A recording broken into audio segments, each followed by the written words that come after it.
போதனையும் தேவை. உன் தகப்பனின் புத்தியை தள்ளாத, உன் தாயின் போதகத்தை வெறுக்காத. ஆமென். ரெண்டும் இருந்தாதான் வாழ்க்கையில நல்லா இருக்க முடியும். இது ஒரு முக்கியமான நேரம். சொல்லுங்க, இது ஒரு முக்கிய நேரம். இது ஒரு முக்கியமான நேரம். அல்லேலூயா. சரி, தேவனுடைய சித்தம் அவருடைய வார்த்தையின்படி படிப்படியாக நம்முடைய வாழ்க்கையில் தொடர்ந்து வெளிப்படும் என்பதை நாம் போன வாரம் பார்த்தோம்.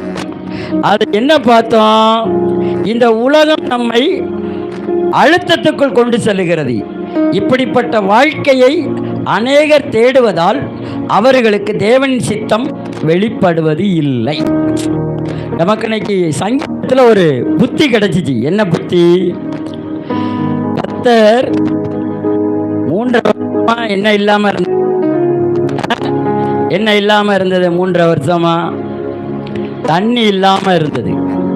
அந்த 3 வருஷத்துல தான் கர்த்தர் பேசினார். என்ன பேசினாரு? உங்களை என்ன பண்ண போறேன்?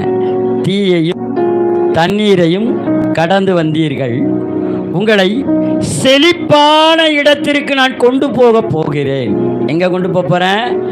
செழிப்பான இடம் அப்படின்னு சொன்ன 3 வருஷம் எப்படிதான் இருக்கு நமக்கு? 3 வருஷமும் பார்த்தா அங்க ஒரு தண்ணிக்கு பிரச்சனை. 100 மணி நேரம் ஜெபத்துக்கு போயிட்டு வந்தாலும் ராத்திரி முழுக்க 2 மணி வரைக்கும் தண்ணி கூட எடுத்துருக்கோம்.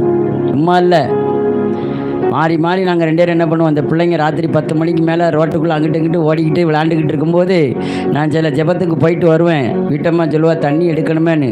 சரி வா போன்னு சொன்ன என்ன பண்ணுவோம்? ராத்திரி 10 மணிக்கு தொடங்கினா 2 மணிக்கு முடியும், 1 மணிக்கு முடியும். அல்லேலூயா. அந்த நேரத்தில் நாங்கள் இந்த வாக்குத்தத்தத்தை அறிவித்துக்கிட்டே இருந்தோம். என்ன பண்ணோம்? தீயையும் தண்ணீரையும் கடந்து வந்தோம். செழிப்பான தேசத்தில் கர்த்தர் எங்களை கொண்டு போய் என்ன பண்ண போகிறாரு? விட போகிறாரு. ஏன்னா நம்ம 3 வருஷத்துல 3 வருஷம் ஒத்திக்கு ஒரு வீட்டில் இருக்கோம். சடக்குன்னு அந்த வீட்டை விட்டு என்ன பண்ண முடியாது? லீஸுக்கு எடுத்த வீட்டை உருவ முடியாது. அல்லேலூயா. அந்த நேரத்தில் நாம் என்ன பண்ண வேண்டியது இருக்கு?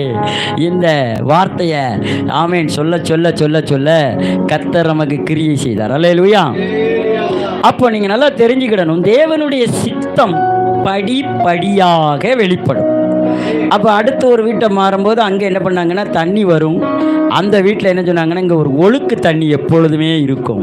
நீங்கள் தண்ணியை அடைச்சாலும் தண்ணியை திறந்தாலும் நீங்கள் எவ்வளோ தான் பிடிச்சாலும் அந்த தண்ணி என்ன பண்ணுது? இறக்கமாக இருக்கிற தண்ணி வந்துக்கிட்டே இருக்கும். அப்போ நம்மளை என்ன பண்ணுறாரு? படிப்படி அடுத்த லெவலுக்கு போகிறார்.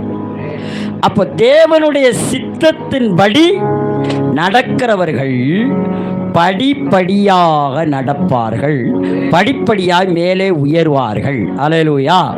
சித்தத்தின்படி இருக்கணும். மனுஷ சித்தம்லாம் மாயை, தேவ சித்தமோ நமக்கு ஜீவனை தருகிறது. அல்லேலூயா.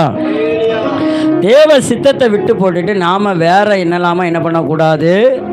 செய்யக்கூடாது. அல்லேலூயா. அல்லேலூயா.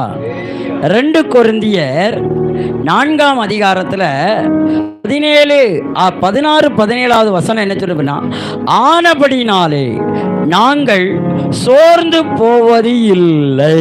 ஒரு அல்லேலூயா சொல்லுங்க. இன்னைக்கு ஒரு பாட்டு பாடினமே, தகப்பனே தந்தையே தலை நிமிர செய்பவர் நீரே, எதிரிகள் எவ்வளவாய் பெருகிவிட்டனர்.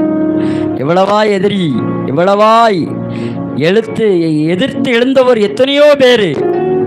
ஆனாலும் நாங்கள் சோர்ந்து போவதில்லை, தளர்ந்து போவதில்லை. ஏன் சோர்ந்து போவதில்லை, தளர்ந்து போவதில்லைன்னா வாக்கு தத்துவம் நம்ம மேலே இருக்கு. சொல்லுங்க, வாக்கு தத்துவம். சொல்லுங்க, வாக்கு தத்துவம். வாக்கு தத்துவம், யாக்கோப்பின் வாக்கு தத்துவம், இயேசு கிறிஸ்துவின் வாக்கு தத்துவம் அவருடைய பிள்ளையாய என் மேலே இருக்கு. அல்லேலூயா.